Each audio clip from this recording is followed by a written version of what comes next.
బంగారం దేన్ని సూచిస్తుంది అంటే మొదటి పాయింట్ రాసుకోండి, దైవిక మహిమను సూచిస్తుంది బంగారం. బంగారం దేన్ని సూచిస్తుంది? దైవిక మహిమ. దానికి ఒక ఎగ్జాంపుల్ ఏంటంటే, ప్రత్యక్ష గుడారంలో 3 ప్రాముఖ్యమైన స్థలాలు ఉన్నాయి. మీకు అందరికీ తెలిసిన విషయమే. ఆవరణము, పరిశుద్ధ స్థలము, అతి పరిశుద్ధ స్థలం కదా. అతి పరిశుద్ధ స్థలంలో ఒక ప్రాముఖ్యమైనటువంటి అంశం ఉంటుంది, దాన్నే మందసం అన్నారు. ఏమన్నారు? మందసం. దాన్ని ఆర్క్ ఆఫ్ ద కావనెంట్ అన్నారు ఇంగ్లీష్లో. సో ఆర్క్ ఆఫ్ ద కావనెంట్ని మోషేని ఎలా తయారు చేయమన్నాడంటే, నువ్వు ఒక తుమ్మకర్రను తీసుకుని చక్కగా ఒక పెట్టి లాంటి చేయి. మీరు వెనకాల చూస్తున్నారు. ఆ పెట్టెకు నువ్వు ఏం చేస్తావంటే, ఆ పెట్టెకు బంగారపు రేకు పొదుగు, బంగారపు రేకు పొదుగు. పొదిగిన తర్వాత దానిపైన కరుణాపీఠం అని ఉంటుంది. ఏంటది? కరుణాపీఠాన్ని ఏర్పాటు చేయి. ఆ కరుణాపీఠానికి కుడి ప్రక్క ఎడమ ప్రక్కన కెరూబులు ఏర్పాటు చేయి. కెరూబులను కూడా ఎలా చేయాలంటే బంగారంతో చేయాలి. మేలిం బంగారం. సువర్ణం అనండి. సువర్ణం అంటే ఏంటంటే, సువర్ణం అంటే అర్థం ఏంటంటే మేలిమి బంగారం, స్వచ్ఛమైన బంగారం. బంగారం వేరు, సువర్ణం వేరు. బాగా ప్రెషియస్ గోల్డ్ని, విలువైన బంగారము, శుద్ధి చేయబడిన బంగారాన్ని ఏమంటారు తెలుసండి? సువర్ణం అంటారు. మీకు అర్థమవుతుందా? సువర్ణంతో తయారు చేయి, మేలిం బంగారంతో తయారు చేయి. ఇంకా ఆషామాషి అల్లాటప్ప బంగారాలు కాదు. ఏ క్యారెట్ అయితే ఏమండి చాలా ప్రెషియస్ చెప్పండి. ఏ క్యారెట్ ప్రెషియస్? 22 24? నాకు తెలియక అడుగుతున్నాను, పరీక్షించడానికి కాదు. సో అది మీకు తెలుసు కాబట్టి ప్రెషియస్ గోల్డ్ 24 క్యారెట్లట అమ్మగారు చెప్తున్నారు. ఆ తర్వాత కొన్ని గోల్డ్స్ అనేవి చాలా ప్రెషియస్ అంటారు. అసలు ఆఫ్రికన్ నేషన్స్లో, ఉగాండా ఈ ప్రాంతాల్లో దొరికేటువంటి గోల్డ్ చాలా చాలా ప్రెషియస్ అని మాట్లాడుతుంటారు. మేలిం బంగారం, సువర్ణం, దాంతో తయారు చేయమన్నాడు. ఎందుకంటే దేవుని మహిమ ఎక్కడికి వచ్చి దిగుతుంది? ఎక్కడ దిగుతుంది? ఆవరణలోనా? కాదు. పరిశుద్ధ స్థలంలోనా? కాదు. అతి పరిశుద్ధ స్థలంలో మందస్సం మీద కరుణాపీఠం ఉంది. కరుణాపీఠాన్ని మొత్తం బంగారంతో తయారు చేయమన్నాడు. మీరు చూస్తున్నారు కదా. ఓకే, ఏది కరుణాపీఠం? ఏది అక్కడ? మెర్సీ సీట్ ఏది? ఇదిగోండి కరుణాపీఠం. ఇది కరుణాపీఠం. ఇది ఈ ప్రాంతంలో ఉంది కరుణాపీఠం. దానికి ఇరువైపులు ఏమున్నాయి? కెరూబులు ఉన్నాయి. అది కూడా బంగారమే. అంటే దేవుని మహిమ ఎక్కడికి వస్తుంది? కరుణాపీఠం మీదకి దిగి వస్తుంది. అందుని బట్టి దేవుని మహిమ నిలిచి ఉండేటువంటి స్థలం బంగారం కాబట్టి, బంగారం దేనికి సాదృశ్యం? దేవుని మహిమకు సాదృశ్యం. స్వచ్ఛమైన బేలిం బంగారంతో చేయమన్నాడు. ఇంకా మనం ఆలోచన చేస్తే, ఇది నిర్గమాకాండ 25:11 ఒకసారి చదవండి. నేను వాక్యాధారాలతో మీతో మాట్లాడుతున్నాను. నిర్గమాకాండ 25:11. దాని మీద మేలిమి బంగారు రేకు పొదిగింపవలెను. దాని మీద మేలిమి బంగారు రేపు పొదిగింపవలెను. లోపలను వెలుపలను దానికి పొదిగింపవలెను. దాని మీద బంగారు జవను చుట్టూ కట్టవలెను. చూడండి, బంగారుతో మేలిం బంగారు రేకు పొదిగింపవలెను అన్నాడు. కాబట్టి బంగారు దేనికి సాదృశ్యం? దేవుని మహిమకు, అంటే దైవిక మహిమ అనండి, దైవిక మహిమకు సాదృశ్యం, సూచన. Right, that's first point. రెండోదిగా బంగారం గురించి ఆలోచన చేస్తున్నప్పుడు మీరు ఇంకో మాట, దైవిక మహిమ గురించి చెప్పాలంటే, యోహాను పద్మసు దీవిలో ప్రభు యొక్క ముఖదర్శనాన్ని చేసుకుంటున్నాడు. ప్రభు యొక్క మహిమ సౌందర్యం చూస్తున్నాడు. మీరు ప్రకటన 2వ అధ్యాయం జాగ్రత్తగా చదివితే 1వ అధ్యాయం 12-13 చదవండి.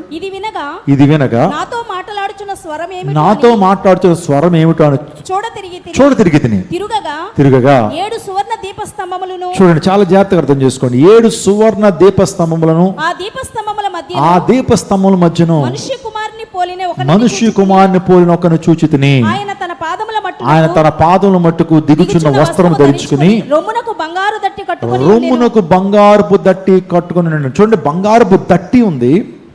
ఆ తర్వాత 7 సువర్ణ దీపస్తంభములు. సువర్ణం అంటే ఏంటి? సువర్ణం అంటే మేలిమి బంగారం. ఏంటది?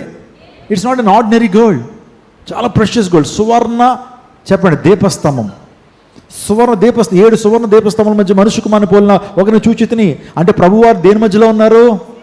సువర్ణ దీపస్తంభాల మధ్య ఉన్నారు. అంటే బంగారము దైవిక మహిమకు సాదృశ్యము. స్తోత్రం చెప్పండి. ఇప్పుడు మీకు అందరికీ ఒక ప్రశ్న. రేపు పొద్దున మనం అందరం పరలోక రాజ్యానికి వెళ్తాం కదా. ఎంతమందికి విశ్వాసం, నిరీక్షణ ఉంది? Right, wonderful. మీరు ఆ యొక్క విశ్వాసాన్ని కలిగి, నిరీక్షణ కలిగి ఉండాలి. ఇంక డౌట్ అక్కర్లా. మన ఈ లోకంలో ఈ లోకయాత్రను ముగించేగానే, ఈ లోకలు ఇలా కళ్ళు మూయగానే ఎక్కడ కళ్ళు తెరుస్తాం? గట్టిగా చెప్పట్లేదు, అనుమానం కొంతమందికి. పరలోక రాజ్యంలో టక్మని బిడింగమని యేసయ్య దగ్గర మనం ఏం చేస్తాం? కళ్ళు తెరుస్తాం. అది మన నిరీక్షణ. స్తోత్రం చెప్పండి. దేవుడు మనల్ని పునరుత్థాన శక్తితో నింపాడు కదా. ఇప్పుడు పరలోక రాజ్యంలో రాజవీధులు ఎలా ఉంటాయి? పరలోక రాజ్యం పెద్ద పట్టణం కదా, దాన్ని నూతన యెరూషలేం అన్నారు. ఏమన్నారు? న్యూ జెరూసలేం, నూతన యెరూషలేం. ఆ యెరూషలేం యొక్క రాజవీధులు అంటే హైవేస్ ఎలా ఉంటాయి అనుకుంటున్నారు? తారు రోడ్లు అనుకుంటున్నారా? సిమెంట్ రోడ్లా? సీసీ రోడ్లా? మట్టి రోడ్లా? ఏ రోడ్లు అయ్యి? సువర్ణం. ఏంటది? తళతళ మెరిసిపోతాయండి రోడ్లు. చదువుతారు ఒకసారి ప్రకటన 21:21 చదవండి. దాని 12 గుమ్మములు. ప్రకటన 21:21 రెవల్యూషన్స్ 21st chapter verse 21. దాని 12 దాని గుమ్మములు 12 గుమ్మములు 12 ముత్యములు 12 ముత్యములు ఒక్కొక్క గుమ్మము ఒక్కొక్క గుమ్మము ఒక్కొక్క ముత్యముతో ఒక్కొక్క ముత్యముతో కట్టబడి ఉన్నది. పట్టణపు రాజవీధి చూడండి, పట్టణపు రాజవీధి శుద్ధ సువర్ణమయమై శుద్ధ సువర్ణమై స్వచ్ఛమైన స్ఫటికమును పోలి ఉన్నది. స్వచ్ఛమైన స్ఫటికమును పోలి ఉన్నది. శుద్ధ సువర్ణం అట. ఏమంటే రోడ్లు దేనితో వేసారట? చూడండి ఒకసారి, మన వాళ్ళు ఫోటో వేశారు. ఏ వాళ్ళు మనకు మంచి ఫోటో ఇచ్చారు, ఆర్టిఫిషియల్ ఇంటెలిజెన్స్. దాని రోడ్లు ఎలా ఉన్నాయి చూసారా? ఇప్పుడు రేపొద్దున పరలోక రాజ్యానికి వెళ్ళిన తర్వాత బంగారం మన ముక్కులకి మెళ్ళకి కాదు, బంగారం ఎక్కడ ఉండబోతుంది? కాళ్ళ కింద ఉండబోతుంది. అంటే బంగారపు రాజవీధులు ఏంటి? శుద్ధ సువర్ణం అన్నాడు. అంటే ప్రెషస్ గోల్డ్. అది స్ఫటికం వల్ల ఎలా అవుతుందట? మెరుస్తుందట. అంత గొప్ప పట్టణం. ఆ పట్టణాన్ని ఎప్పుడు గాస్తామో మనం, ఎప్పుడు గాంచుతామో, ఎప్పుడు చూస్తామో. పొరపాటున మన విజయవాడలో 1/2 కిలోమీటర్, మొత్తం కిలోమీటర్ కూడా కాదు, 1/2 కిలోమీటర్ బంగారు రోడ్డు వేశారు అనుకోండి. ఇలాంటి రోడ్డు. విజయవాడ జనం అంతా రోడ్డు మీద ఉంటారు. ఆ రోడ్డు దగ్గరే ఇంత మొక్క దొరికితే బాగుండని చెప్పి పొరపాటున మున్సిపాలిటీ వాళ్ళు, విజయవాడ పురపాలక సంఘం వారు మన విజయవాడ ప్రజలందరినీ ప్రేమించి చాలా మంచివారు, బంగారపు రోడ్డు వేద్దామని చెప్పి బంగారపు రోడ్డు వేశారు. మరుసటి రోజుకు ఉంటుందా? అంతెందుకు, ఇక్కడ పూలు పెడతాను అప్పుడప్పుడు. ఏంటది? పోడియం దగ్గర కొద్దిగా మంచి పువ్వులు పెడితే సర్వీస్ అయిపోయిన ఒక పువ్వు ఉండదు ఇక్కడ. మొత్తం పీకేసి మొత్తం ఈ ప్రాంతాన్ని అంతా కూడా ఏమండి చిందరవందర చేసి వెళ్ళిపోతాం మనం. మనలాంటి వాళ్ళకి ఏమంటే బెంచ్ సర్కిల్లో ఒక మంచి బంగారు రోడ్డు వేశారనుకోండి, ఉంటుందా బంగారు రోడ్డు? మరుసటి రోజుకి ఎవరి కాళ్ళు పీక్కుని వెళ్ళిపోతారు. ఇప్పుడు పరలోక రాజ్యంలో ఆ పట్టణం యొక్క రాజవీధులంతా కూడా ఏంటట? శుద్ధ సువర్ణమైనటువంటి బంగారం. ప్రైజ్ గాడ్, హల్లెలూయా. ఏమంటే ఆ పట్టణం ఎంత అద్భుతం ఉంటుందో మీరు ఆలోచించేయండి. పట్టణపు గుమ్మాలు ప్రతిదీ కూడా వజ్రాలు లేకపోతే రత్నాలతో తయారు చేయబడినటువంటి ఆ గొప్ప మహిమ కలిగినటువంటి ప్రాంతమే పరలోక రాజ్యం. అందుని బట్టి బంగారం దేనికి సాదృశ్యం? దైవిక. క్లియర్. మళ్ళీ మీరు రీక్యాప్ చేస్తున్నప్పుడు సమాధానం చెప్తారా? బంగారం దేనికి సాదృశ్యం అంటే అందరూ ఏం చెప్పాలి? దైవిక మహిమకు సాదృశ్యం. రెండోది, బంగారం దేనికి సాదృశ్యం అంటే it shows the purity and righteousness. It shows purity and righteous life. బంగారం అనేది చెప్పాలంటే నీతి కలిగిన జీవితానికి సాదృశ్యం. దేవుడు కనుక మనం నీతి కలిగిన జీవితాన్ని జీవిస్తున్నాం అనుకోండి, దేవుడు మనల్ని బంగారం అంటాడు. ఏమంటాడు? బంగారం అంటాడు. అందుని బట్టి నీతి కలిగినటువంటి వాడి జీవితం ఎలాంటి అంటే బంగారానికి పోల్చడం జరిగింది. అందుని బట్టి మనం బంగారం వేసుకోవడం కాదు, కానీ మన జీవితాలు నీతి కలిగినటువంటి జీవితాలుగా ఉన్నప్పుడు మనమే బంగారం అవుతాం. స్తోత్రం చెప్పండి. మీకు అర్థమవుతుందని చెప్పేటువంటిది. సో బంగారం అనేటువంటిది నీతి జీవితానికి సాదృశ్యంగా ఉన్నది. నీతి జీవితానికి సాదృశ్యంగా ఉన్నది. మన పవిత్ర నీతి జీవితాన్ని బంగారానికి పోల్చడం జరిగింది. యోబు అంటున్నాడు, నేను శోధింపబడిన పిమ్మట నేను ఎలా మార్చబడతాను? సువర్ణంగా. చదవండి 23వ అధ్యాయం 10వ వచనం. నేను నడుచు మార్గము ఆయనకి తెలియను. ఆయన నన్ను శోధించిన తరువాత నేను సువర్ణము వలె కనబడుదును. నేను సువర్ణ వలె కనబడుతాను. శోధింపబడిన మీదట నేను సువర్ణమై మారెదను. నేను వెళ్ళే మార్గము నా యేసుకే తెలియును.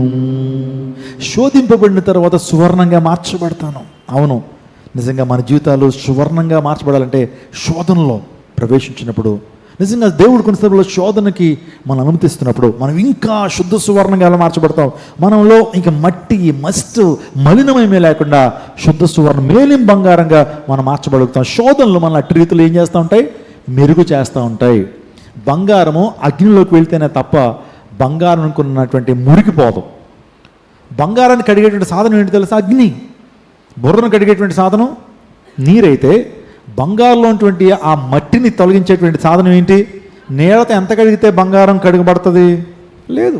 అది అగ్నిలోకి వెళ్ళినప్పుడే అందులో ఉన్న మస్టు మళ్ళీ అంతా క్లియర్ చేయబడుతుంది. అదే రీతిగా మన జీవితంలో ఒకటి దేవుడు కొన్ని శోధనలు అనుమతిస్తాడు, తద్వారా మనల్ని ఇంకా శుద్ధ సువర్ణంగా మార్చడానికి. యోబుకి ఎంత శోధనలు వచ్చినాయి, యోబుకి ఎంత కష్టతరమైనటువంటి పరిస్థితులు వచ్చినాయి, అయినప్పటికీ నిలబడ్డాడు. కాబట్టి యోబు ఈరోజు మనందరికీ కూడా మాదిరికరమైనటువంటి విశ్వాస వీరుడిగా, నిజంగా ప్రేయర్ వారియర్గా, ప్రేయర్ హీరోగా మనకు కనబడతాడు యోబు.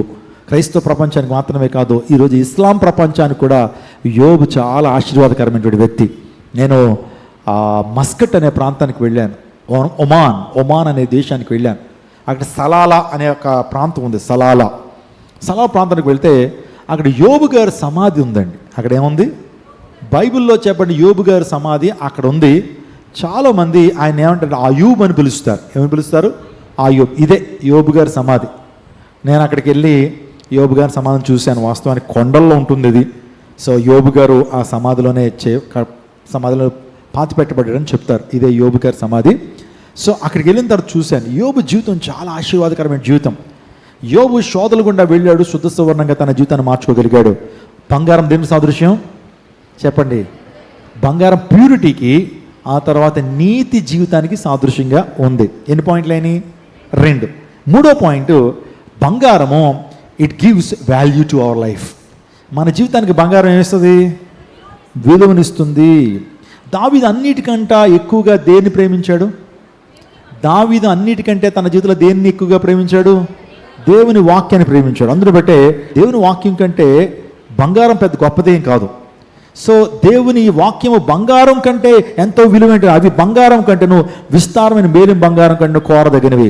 కీర్తనలు 19:10. అవి బంగారం కంటేను విస్తారమైన మేలిం బంగారం కంటేను కోరదగినవి. ఏంటి? దేవుని వాక్యం. జుంటి తేనె దారుల కంటే మధురమైనవి. జుంటి తేనె దారులు అంటే అసలు జుంటి తేనె తాగితే మనం ఇంకెప్పుడు దాన్ని విడిచిపెట్టలేం. తేనె వేరు, జుంటి తేనె వేరు. ఎంత మధురంగా ఉంటుందంటే నిజంగా అది టేస్ట్ చేయాలి ప్రతి ఒక్కళ్ళు. జుంటి తేనె. ఆ జుంటి తేనె దారుల కంటే దేవుని వాక్యం ఎలాంటిది? అందును బట్టి ఎండైనా సరే, వేడైనా సరే ఆ దేవుని వాక్యాన్ని వినడానికి మీరందరూ ప్రయాసపడి వస్తున్నారు. ఎందుకు తెలుసా? You know the value of the word. మీకు తెలుసు దేవుని వాక్యానికి ఉన్న ప్రాముఖ్యత. మీకు తెలుసు దేవుని వాక్యానికి అపోస్తులు బోధకున్నటువంటి ప్రాముఖ్యత మీకు తెలుసు. కాబట్టి ఇంత ప్రతికూల పరిస్థితుల్లో కూడా దేవుని వాక్యాన్ని ప్రేమించి ప్రాంతానికి వస్తున్నారు. దేవునికి స్తోత్రం కలుగును గాక. అవును, దావీదు కూడా తన జీవితంలో వెండి బంగారం కంటే కోరదగినది ఏంటి? దేవుని వాక్యము. విస్తారమైన మేలు బంగారం కంటే కోరదగినవి దేవుని వాక్యం. ఇప్పుడు చెప్పండి, ఇప్పుడు సాల్మన్కి ఏమి ఇష్టం? సాల్మన్కి వాస్తవానికి ఏమి ప్రీతికరంగా ఎంచేవాడంటే జ్ఞానం. సాల్మన్కి వాస్తవానికి ఎంచేవాడంటే జ్ఞానం. సాల్మన్కి వాస్తవానికి ఎంచేవాడంటే జ్ఞానం.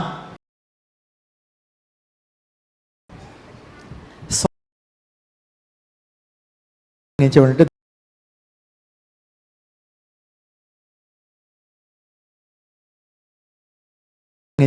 జ్ఞానం.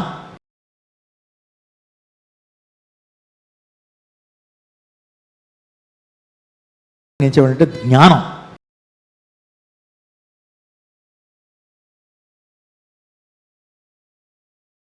ఎంచేవాడంటే జ్ఞానం.